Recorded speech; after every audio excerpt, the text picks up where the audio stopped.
জ্বালানি সংকটে দিনকে দিন ভোগান্তি বাড়ছে, চাহিদা মতো তেল মিলছে না কোথাও। দেশের সব ফিলিং স্টেশনে ট্যাগ অফিসার নিয়োগের সিদ্ধান্ত, ডিপোর নিরাপত্তায় থাকবে বিজিবি। সড়কে হঠাৎ শেষ হয় বাসের তেল, টাঙ্গাইলে রেল লাইনে বসে থাকা 5 যাত্রীর প্রাণ গেল, ট্রেনে কাটা পড়ে 3 জনই একই পরিবারের, গ্রামের বাড়ি গাইবান্ধায় শোকের মাতম। সংসদীয় কমিটির প্রথম বৈঠক চলছে, যোগ দিয়েছেন সরকার ও বিরোধী দলের 11 সদস্য। বিকেলে সরকার দলীয় সংসদীয় সভা, ঈদের বিরতির পর সংসদের মুলতবি অধিবেশন শুরু কাল। স্বাভাবিক হচ্ছে ঢাকা দিল্লির সম্পর্ক, জোর তৎপরতায় ভারত ঘনিষ্ঠতা, বিরোধী দলের সঙ্গেও আস্থা ফেরাতে দুদেশকে উদ্যোগী হওয়ার পরামর্শ।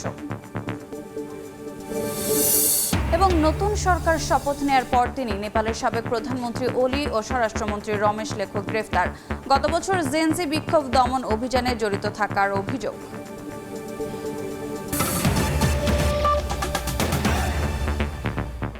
সময় সংবাদের সঙ্গে আছে আমি রোজা চৌধুরী। জ্বালানি সংকটে বদলায়নি রাজধানীর ফিলিং স্টেশনগুলোর চিত্র।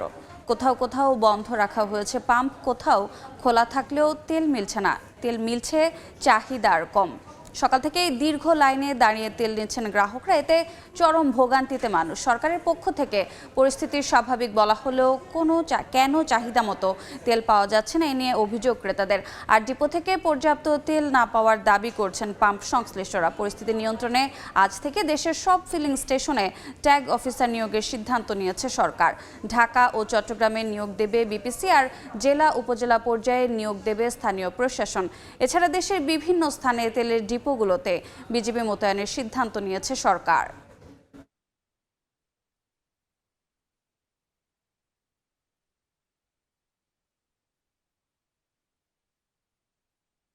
তেল তো দিতে আছে, কিন্তু তেল এত যায় কই? আমি 1 ঘন্টা 15 মিনিট পর্যন্ত এখানে দাঁড়িয়েছি। যে ভোগান্তিতে আছি এটা বলে বোঝানোর মতো না। আমি তো চাকরি করি। আমি 1 ঘন্টা 20 মিনিট যাবত আছি। তেল আসার পরে আমরা তেল দিতে থাকবো, যতক্ষণ দিতে পারি বা যতক্ষণ থাকে আমরা দিব, তারপরে পাম্প বন্ধ থাকবে আর কি। এই মুহূর্তে রাজধানী বিজয় সরণিতে আছেন সহকর্মী তোফাজ্জল হোসেন এবং নওগাঁর মহাদেবপুর ফিলিং স্টেশনে আছেন সহকর্মী এমআর রকি। সরাসরি প্রথমেই যাচ্ছে নওগাঁর রকির কাছে। রকি,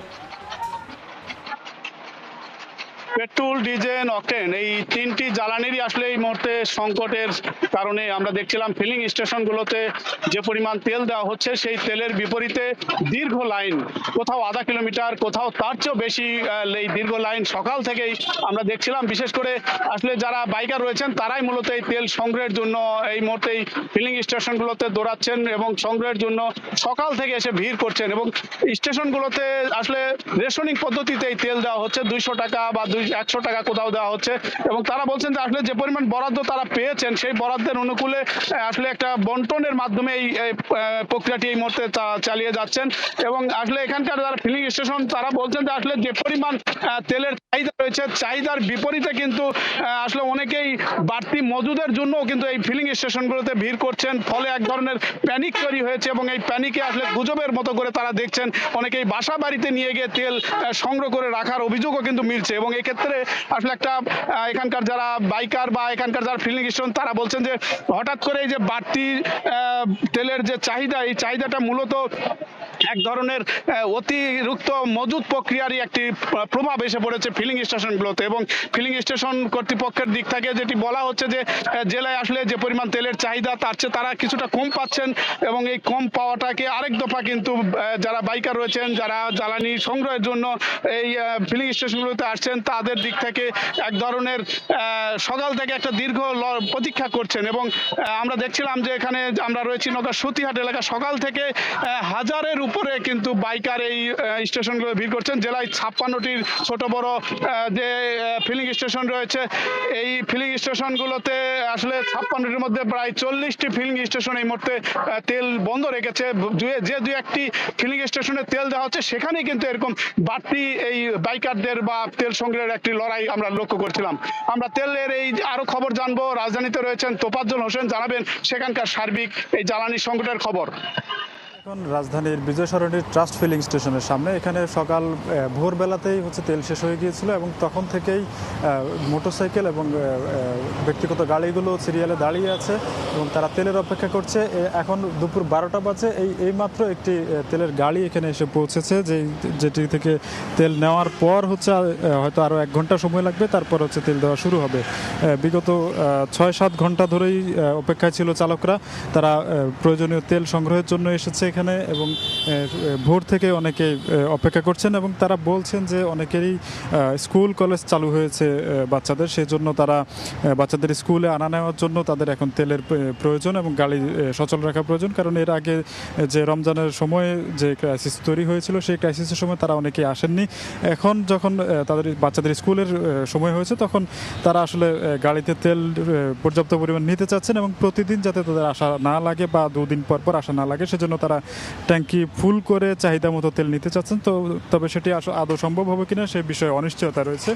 এছাড়া রাজধানীর যে অন্যান্য যে স্টেশনগুলো রয়েছে সেখানেও আমরা বেশ কয়েকটি পাম্প বন্ধ দেখেছি, যেগুলো তেল সংকটের কারণে মূলত বন্ধ করে রাখা হয়েছে এবং তেলের যে রেশনিং সিস্টেম করা হয়েছে এগুলোর মধ্যে পাম্পগুলোর মধ্যে এবং নির্দিষ্ট পরিমাণ কোটা হিসেব করে পাম্পগুলোকে তেল দেওয়া হচ্ছে। সেই তেল আসলে তারা তেল দেওয়া শুরু করছেন এবং সেই তেল শেষ হয়ে গেলে আবার বন্ধ করে দিতে হচ্ছে। এভাবেই চলছে আসলে রাজধানীর যে ফিলিং স্টেশনগুলো আছে সেই স্টেশনগুলোর গাড়িতে তেল দেওয়ার যে প্রক্রিয়া, এই প্রক্রিয়ার কারণে অনেকে অভিযোগ করছেন যে তাদের অনেক কর্মঘণ্টা শেষ হচ্ছে এবং কর্মঘণ্টার অপচয় হচ্ছে। সেই কর্মঘণ্টার অপচয় করেও তারা আসলে তেল নিতে হচ্ছে এবং এখানে আমরা দেখেছি অনেকেই গাড়িতে বসে আছেন, যাদের গাড়িতে এখান থেকে 6-7 ঘন্টা বসে থাকার পরও তাদের তেল না থাকার কারণেই তারা আসলে বসে আছেন, কারণ ফিরে যাওয়ারও উপায় তাদের অনেকের মধ্যে নেই, এই জন্য তারা আসলে এখানে বসেছিলেন। এছাড়াও যে রাজধানীতে যে অন্যান্য পাম্পগুলো আছে সেই পাম্পগুলোতেও দুপুরের পর ধীরে ধীরে তেল দেওয়া শুরু হবে বলে আমরা জানতে পেরেছি। এই ছিল রাজধানীর বিজয় সরণি থেকে আমার কাছে তেলের সম্পর্কিত সর্বশেষ। সরাসরি যুক্ত ছিলাম নওগাঁ এবং রাজধানীর বিজয় সরণিতে। টাঙ্গাইলে ট্রেন দুর্ঘটনায় নিহতদের বাড়ি গাইবান্ধার সদুল্লাপুরে এখন শোক আর স্বজন হারানোর বেদনা। ঈদে ছেলের বিয়ে শেষে ফেরার পথে বাসের তেল শেষ হওয়ায় অপেক্ষা করছিলেন রেল লাইনে বসে। ট্রেনে কাটা পড়ে প্রাণ যায় ছেলের শাশুড়ি আর শিশু সন্তান সহ নার্গিস বেগমের। নিহত হন স্থানীয় আরও 2 জন।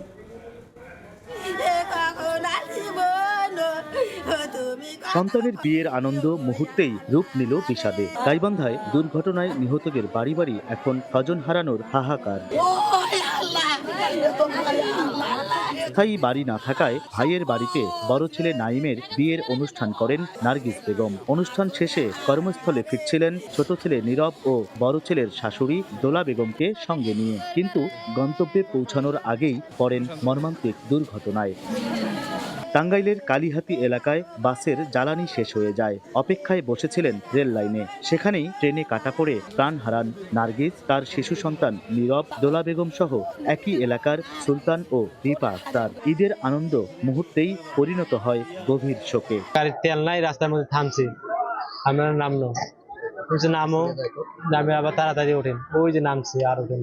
মিষ্টি রান্না করা মাংস সবকিছু এখনো আছে, কিন্তু আমার ফুফু পৃথিবীতে নেই। ফোন দিয়ে শোনে হয় অ্যাক্সিডেন্ট করছে, সবাই মারা গেছে। আমার মামায় ফোন দিয়েছে, ফোন দিয়ে কইছে যে আম্মু নাই, মারা গেছে।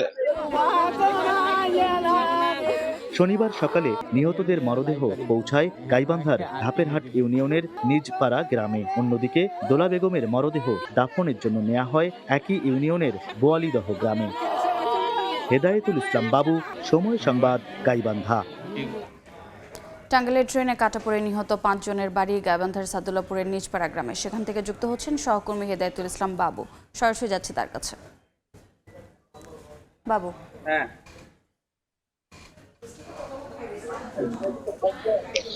গাইবান্ধার সাদুল্লাপুর উপজেলার ধাপেরহাট ইউনিয়নের সমস্ত সড়ক যেন এসে মিশে গেছে নিজপাড়া গ্রামে। হাজার হাজার মানুষের ঢল নেমেছে এই গ্রামটিতে, কারণ একসঙ্গে এত মানুষের মৃত্যু এর আগে কখনোই দেখেনি এই অঞ্চলের মানুষ। গতকাল রাতে যেই ঘটনাটি ঘটেছে টাঙ্গাইলের কালীহাতিতে, ট্রেনে কাটা পড়ে যে 5 জন মানুষ একসাথে প্রাণ হারিয়েছেন, তাদের প্রত্যেকের বাড়ি ধাপেরহাট ইউনিয়নের এই নিজপাড়া গ্রামে 4 জনের বাড়ি, আর একজন হচ্ছে পার্শ্ববর্তী বোয়ালদহ গ্রামে। আমরা দেখছি যে আজকে সকালবেলা সকালে মূলত সকাল 8টার দিকে টাঙ্গাইলের কালিহাতী থেকে নিহতদের মরদেহ নিয়ে আসা হয় এবং তারপর থেকে এই এলাকায় শোকাহত মানুষের ঢল নামে।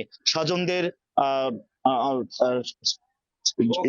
স্বজনদের সান্ত্বনা দেবার ভাষা খুঁজে পাচ্ছেন না যে মানুষগুলো এখানে আসছেন, কারণ এখানে একই পরিবারের 3 জন একসাথে এই মর্মান্তিক দুর্ঘটনায় প্রাণ হারিয়েছেন। তাদের মধ্যে নার্গিস বেগম এবং তার শিশু সন্তান নীরব এবং নার্গিসের সদ্য বিবাহিত বড় ছেলে নাইমের শাশুড়ি দোলা বেগম, তিনিও কিন্তু এই দুর্ঘটনায় একসাথেই প্রাণ হারিয়েছেন। তারা 3 জনই এবং একই গ্রামের নিজপাড়া গ্রামের রিপা বেগম এবং সুলতান, যারা সবাই পোশাক কারখানায় কাজ করেন, তারা মূলত ঈদের ছুটি কাটিয়ে নার্গিস বেগম তার সন্তানের বড় ছেলের বিয়ের শেষ করে ফিরছিলেন কর্মস্থলে এবং সেখানে যাবার পথে মূলত টাঙ্গাইলের কালিহাতীতে ট্রেনে কাটা পড়ে এই 5 জন প্রাণ হারিয়েছেন। তাদের মধ্যে সুলতানের দাফন ইতিমধ্যে সম্পন্ন হয়েছে এবং রিপা সহ অন্যদের দাফনের কার্যক্রমের প্রস্তুতি চলছে। এই ছিল আমার কাছে গাইবান্ধা সাদুল্লাপুরের নিজপাড়া গ্রাম থেকে সবশেষ খবর। সরাসরি যুক্ত ছিলাম গাইবান্ধায়। সময় সংবাদে আরও থাকছে। ঈদের ছুটি কাটিয়ে রাজধানীতে ফিরছে মানুষ। বাস লঞ্চে ভিড় থাকলেও নেই তেমন ভোগান্তি। ফিরতি যাত্রায় উত্তরবঙ্গের ট্রেনের ছাদে অনেকে। ঈদের ছুটির পর ত্রয়োদশ সংসদের মুলতবি অধিবেশন শুরুর আগে চলছে সংসদীয় কমিটির প্রথম বৈঠক। শনিবার সকাল 11টায় চিফ হুইপ নুরুল ইসলামের সভাপতিত্বে মন্ত্রিসভা কক্ষে শুরু হয় এই বৈঠক। সরকার এবং বিরোধী দলের 11 সদস্য যোগ দিয়েছেন বৈঠকে। এরপর বিকেলে অনুষ্ঠিত হবে সরকার দলীয় সংসদীয় সভা। 13 দিনের বিরতির পর রোববার বিকেল 3টায় শুরু হবে জাতীয় সংসদের মুলতবি অধিবেশন।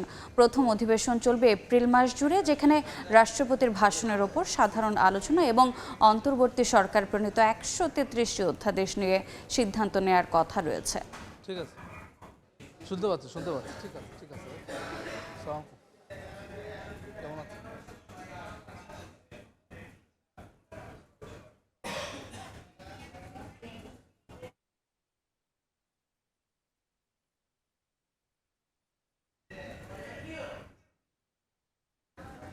এই মুহূর্তে সংসদ ভবন এলাকায় আছেন সহকর্মী হাসান আলী, সরাসরি যাচ্ছে তার কাছে।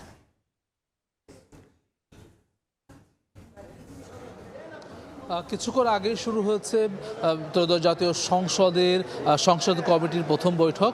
এটি এখন পর্যন্ত চলছে। চিফ হুইপের সভাপতিত্বে অন্যান্য 11 জন যে সদস্য রয়েছেন তারা কিন্তু এই বৈঠকে যোগ দিয়েছেন। আমরা জানি যে আগামীকাল ত্রয়োদশ জাতীয় সংসদের যে প্রথম অধিবেশনের মুলতবি অধিবেশন সেটি শুরু হবে বিকেল 3টায়। 13 দিনের বিরতির পর ঈদের পরে মূলত শুরু হতে যাচ্ছে। সেসব বিষয় নিয়ে কিন্তু মূলত আলোচনা হচ্ছে এই বৈঠকটিতে। একই সঙ্গে কিন্তু আসলে যেই সংসদ ভবনে যে বিভিন্ন ভবনগুলোর সংস্কার কার্যক্রম নিয়ে বৈঠকে আলোচনা হওয়ার কথা রয়েছে। একই সঙ্গে ন্যাব ভবন সহ অন্যান্য ভবনে যেগুলোতে আসলে সংসদ সদস্যরা থাকবেন সেই সব ভবনের কিছু সংস্কার নিয়েও কিন্তু মূলত আলোচনা করবেন। একই সঙ্গে প্রথম অধিবেশন এপ্রিল মাস জুড়ে চলবে। সেই অধিবেশন শেষ করা পর্যন্ত যেসব যাবতীয় আলোচনা রয়েছে সংসদের ভেতরে শৃঙ্খলা রক্ষা সহ অন্যান্য বিষয়াদি নিয়ে আলোচনা হবে, তেমনটি কিন্তু আমরা প্রাথমিকভাবে জানতে পেরেছি। বৈঠক শেষ হলে যারা বৈঠকে অংশ নিয়েছেন সে বিষয়ে আমরা তাদের সঙ্গে কথা বলে পরবর্তীতে জানতে পারবো আসলে কি কি বিষয়ে আজকের এই বৈঠকটিতে সিদ্ধান্ত হলো। যেহেতু প্রথম বৈঠক হিসেবে মূলত আজকের দিনটিতে এই কমিটির সদস্যরা বসেছেন। একই সঙ্গে আপনাকে জানিয়ে রাখি আজকে বিকেলেই সরকার দলীয় সংসদীয় সভা অনুষ্ঠিত হবে, যেখানে প্রধানমন্ত্রী তারেক রহমান সংসদ নেতা তিনি উপস্থিত থাকার কথা রয়েছে। সেখানেও কিন্তু আসলে যেই 133টি অধ্যাদেশ জারি করেছে অন্তর্বর্তীকালীন সরকার, গণভোট, জুলাই সনদ, সেসব বিষয় আগামীকালকের যে জাতীয় সংসদের অধিবেশন শুরু হচ্ছে মুলতবি অধিবেশন বিকাল 3টায়, তার আগের যে প্রস্তুতি সেসব নিয়েই কিন্তু মূলত বৈঠকগুলোতে আলোচনা চলছে। সরাসরি যুক্ত ছিলাম জাতীয় সংসদ ভবনে। প্রধানমন্ত্রী হিসেবে দায়িত্ব গ্রহণের পর প্রথমবারের মতো নয়াপল্টনে দলের কেন্দ্রীয় কার্যালয়ে যাচ্ছেন বিএনপির চেয়ারম্যান তারেক রহমান। বিকেল 5টায় সেখানে পৌঁছানোর কথা রয়েছে তার। দলের পক্ষ থেকে জানানো হয় সরকারি ছুটির দিনে দলের কেন্দ্রীয় কার্যালয়ে নেতাকর্মীদের সঙ্গে দেখা করবেন বিএনপির চেয়ারম্যান। এর আগে দেশে ফিরে দীর্ঘ প্রায় 2 দশক পর গত 29 ডিসেম্বর দলের কেন্দ্রীয় কার্যালয়ে গিয়েছিলেন তারেক রহমান। স্বাভাবিক হতে শুরু করেছে বাংলাদেশ ভারত সম্পর্ক। ভারতীয় হাইকমিশনারের ব্যস্ততা নতুন সরকারের মন্ত্রীদের সঙ্গে সৌজন্য সাক্ষাতে যেন বোঝানোর চেষ্টা চলছে জনমুখী সম্পর্কে আগ্রহী দিল্লি। বিরোধী দল জামাত ইসলামের সঙ্গেও ঘনিষ্ঠতা বাড়াচ্ছে ভারত। বিশ্লেষকরা মনে করেন দুই দেশের সম্পর্ক ঐতিহাসিক ও সাংস্কৃতিক বাস্তবতায় মোড়ানো। আস্থা ফেরাতে দু দেশকেই উদ্যোগী হওয়ার পরামর্শ তাদের। 5 আগস্ট গণঅভ্যুত্থানের মুখে পতন হয় আওয়ামী লীগ সরকারের। পালিয়ে ভারতে আশ্রয় নেন শেখ হাসিনা। অভ্যুত্থান পরবর্তী ঘটনা প্রবাহে প্রতিবেশী ভারতের সঙ্গে বাংলাদেশের সম্পর্ক ঠেকে তলানিতে গিয়ে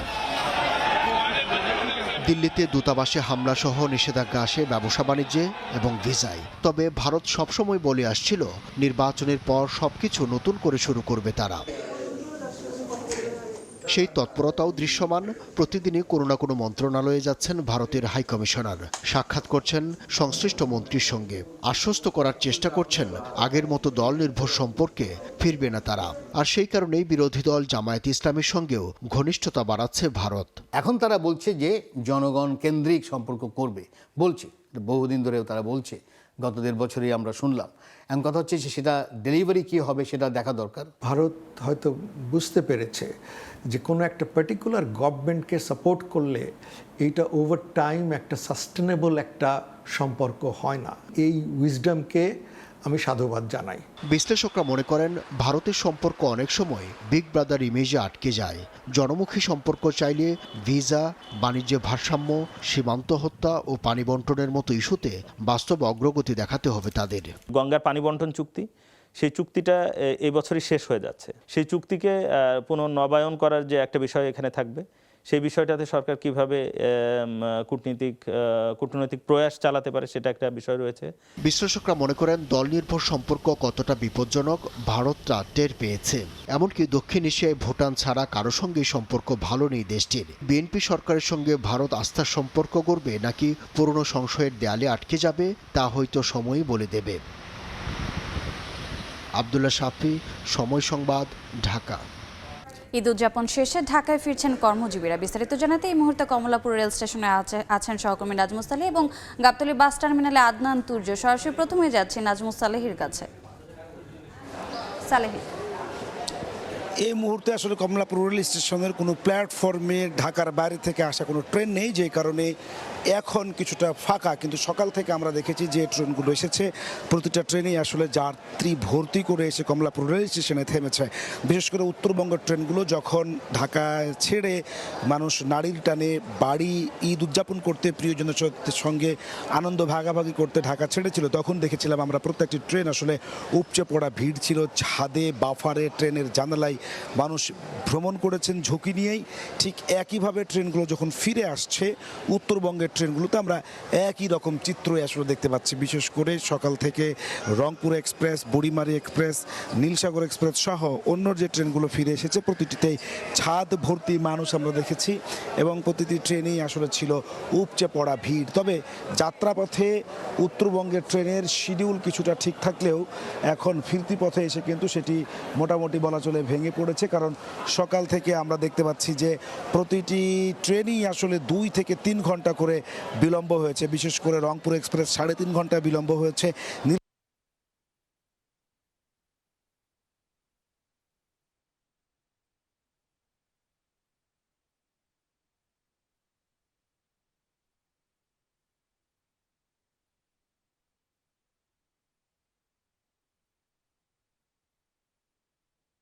তো কিন্তু 3 ঘন্টা 2 ঘন্টা করে বিলম্ব হয়েছে। অর্থাৎ উত্তরবঙ্গের ট্রেনগুলোতে অতিরিক্ত ভিড় এবং যা এই ট্রেনগুলোতে আসলে কিছুটা স্বস্তির যাত্রা ছিল। এই ছিল আমার কাছে কমলাপুর রেল স্টেশন থেকে সর্বশেষ খবর রয়েছে। আমরা জানতে পেরেছি বাইপাল এবং যমুনা সেতুর দিকে আসলে বেশ দীর্ঘ একটি ট্রাফিক জ্যামের শিকার হয়েছেন যাত্রীরা। তা নিয়ে তাদের মধ্যে এক ধরনের মিশ্র প্রতিক্রিয়া ছিল। সকালবেলা অর্থাৎ কিনা 6টা থেকে 8টার মধ্যে যারা গাবতলীতে এসে পৌঁছাতে পেরেছিলেন তারা বেশ স্বস্তিতে আসতে পারলো। এরপর থেকে যে বাসগুলো এসেছিল সকল যাত্রী কিন্তু দীর্ঘক্ষণ ট্রাফিক জ্যামের এক ধরনের অভিযোগ তারা করে। যেখানে আসলে স্বাভাবিক সময়ে 6 ঘন্টা থেকে 7 ঘন্টা তাদের লাগে, সেখানে নাকি আজকে তাদের 14 ঘন্টার মতো লেগেছে।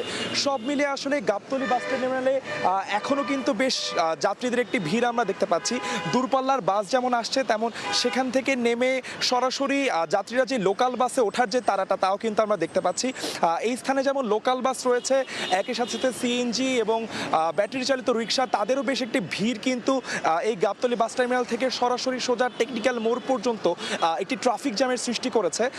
তাছাড়া সব মিলে আসলে যাত্রীরা আমাদের কাছে বলেছেন যে তারা এক ধরনের স্বস্তিতে আসলে ঢাকায় প্রবেশ করতে পারছেন। দীর্ঘদিন ছুটি থাকার পরে আসলে আজ শনিবার এক ধরনের অফিস শুরু করার পরিকল্পনা নিয়েই তারা আসলে ঢাকায় প্রবেশ করেছেন। সেখান থেকে আসলে বেলা বাড়ার সাথে সাথে তারা চাচ্ছেন যে ঢাকায় প্রবেশের মধ্যেই ট্রাফিক জ্যাম যেন আর না থাকে, স্বস্তিতে তারা যেন ঢাকার ভিতরে আসলে প্রবেশ করতে পারেন। গাবতলী বাস টার্মিনাল থেকে ঈদ যাত্রা ফেরত নিয়ে এই ছিল আমার কাছে সর্বশেষ তথ্য। সরাসরি যুক্ত ছিলাম গাবতলী এবং কমলাপুর রেল স্টেশনে। সময় সংবাদে আরও থাকছে।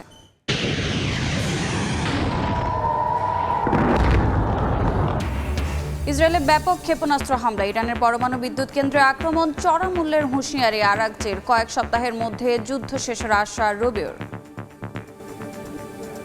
এবারে বাণিজ্যের সংবাদ।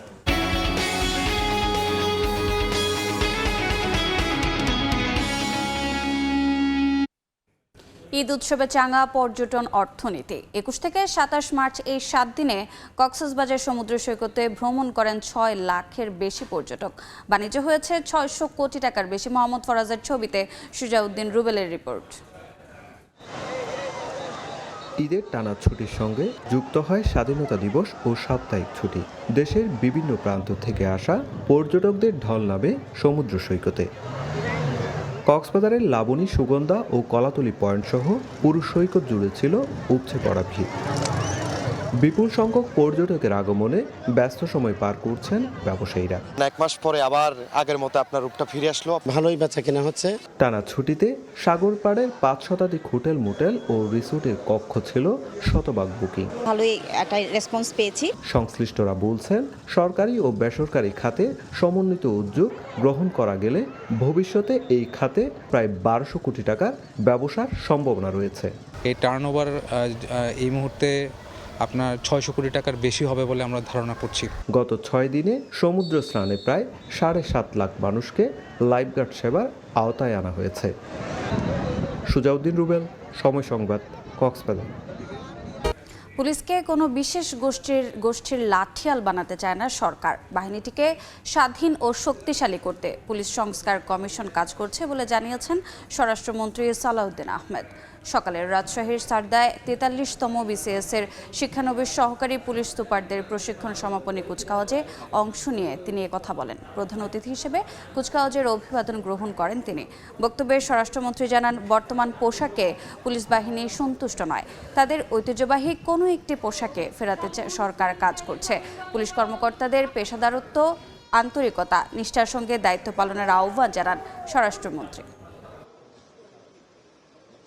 বর্তমান সরকার বিশ্বাস করে পুলিশ কোনো বিশেষ দলের বা গোষ্ঠীর লাঠিয়াল বাহিনী নয়, বরং পুলিশ হবে জনগণের কৃত্রিম বন্ধু। বর্তমানের যে পোশাক, এই পোশাকে পুলিশ বাহিনী সন্তুষ্ট নয়, যাতে আমাদের আগের ঐতিহ্যমণ্ডিত যে কোনো একটি পোশাক বাংলাদেশ পুলিশ বাহিনী পায়, সেজন্য সরকারের সর্বোচ্চ মহলে আমরা আলোচনা করে একটি সিদ্ধান্ত দেব ইনশাআল্লাহ। এডিস নিধনে বিশেষ মশক নিধন কর্মসূচি ক্লিন স্কুল নো মসকিউটো শুরু করল ঢাকা উত্তর সিটি কর্পোরেশন। নগরীর 536টি স্কুলে নিয়মিত মশক নিধন কার্যক্রম পরিচালনা করা হবে। সকালে Dhaka residential model school and কলেজে কর্মসূচির উদ্বোধন করেন ঢাকা উত্তর সিটির প্রশাসক শফিকুল ইসলাম খান মিল্টন।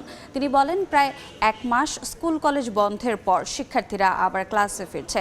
তাদের সুস্থতা নিশ্চিতেই এ উদ্যোগ নেওয়া হয়েছে। উদ্যোগ বাস্তবায়নে কোনো অভিযোগ পাওয়া গেলে ব্যবস্থা নেওয়া হবে। 536টি স্কুল আছেন, প্রতিটি পর্যায়ক্রমে আমরা এটাকে অব্যাহত রাখব, যাতে করে আমাদের স্কুলের ক্যাম্পাস এবং কলেজ ক্যাম্পাসে এই ডেঙ্গুর যে আবির্ভাব সেটিকে প্রতিরোধ করার জন্য আপনারা আমাদেরকে সহযোগিতা করে সব সময় ক্লিন এবং একটা স্কুলের যে পরিবেশ, বর্জ্য ব্যবস্থাপনা বলেন মশার বিষয়ে বলেন, অন্য অন্য যে বিষয়গুলো সিটি কর্পোরেশনের করণীয় আছে আপনারা বললে আমরা তাৎক্ষণিকভাবে আপনাদেরকে সাথে নিয়ে এই বিষয়গুলোকে আমরা সমাধান করব। এবারে দেশের বাইরের খবর। নেপালে নতুন সরকারের শপথের পরে গ্রেফতার হলেন সাবেক প্রধানমন্ত্রী কেপি শর্মা ওলি ও স্বরাষ্ট্রমন্ত্রী রমেশ লেখক। শনিবার তাদের গ্রেফতার করা হয়। পুলিশ জানায়, গত বছর সেপ্টেম্বরে জেনজি বিক্ষোভকারীদের ওপর চালানো প্রাণঘাতী দমন অভিযানে জড়িত থাকার অভিযোগে তাদের গ্রেফতার করা হয়। নেপালের নতুন প্রধানমন্ত্রী বালেন্দ্র শাহ এবং তার মন্ত্রিপরিষদ শপথ নেয়ার পরদিনই সাবেক প্রধানমন্ত্রী ও স্বরাষ্ট্রমন্ত্রীকে গ্রেফতার করা হলো। ইরানের পশ্চিমাঞ্চলে কেরমানশাহ প্রদেশে যুক্তরাষ্ট্র ও ইসরায়েলের ক্ষেপণাস্ত্র হামলায় অন্তত ২০ জন নিহত হয়েছেন।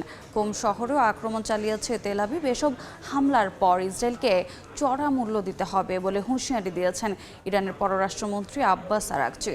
সৌদি আরবে যুক্তরাষ্ট্রের সামরিক ঘাঁটিতে তেহরানের হামলায় ১২ মার্কিন সেনা আহত হয়েছে। এদিকে হরমুজকে ট্রাম্প প্রণালী আখ্যা দিয়ে দ্রুত খুলে দিতে তেহরানকে ফের হুমকি দিয়েছেন মার্কিন প্রেসিডেন্ট ডোনাল্ড ট্রাম্প। সংবাদের শীর্ষ সংবাদগুলো জানিয়ে দিচ্ছে আরেকবার।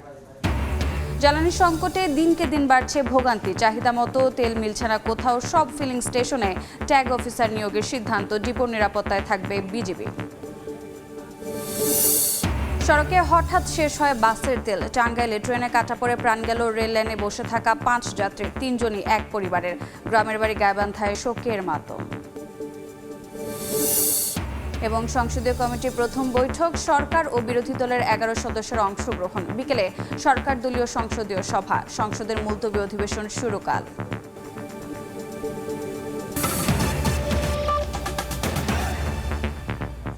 এ ছিল দুপুর 12টার সময় সংবাদ। এরপর খেলার সময় নিয়ে সঙ্গে থাকবেন তারেক হাসান শিমুল। ধন্যবাদ রোজা। খেলার সময় নিয়ে আসছি কিছুক্ষণ পর, সঙ্গে থাকুন সময়ের।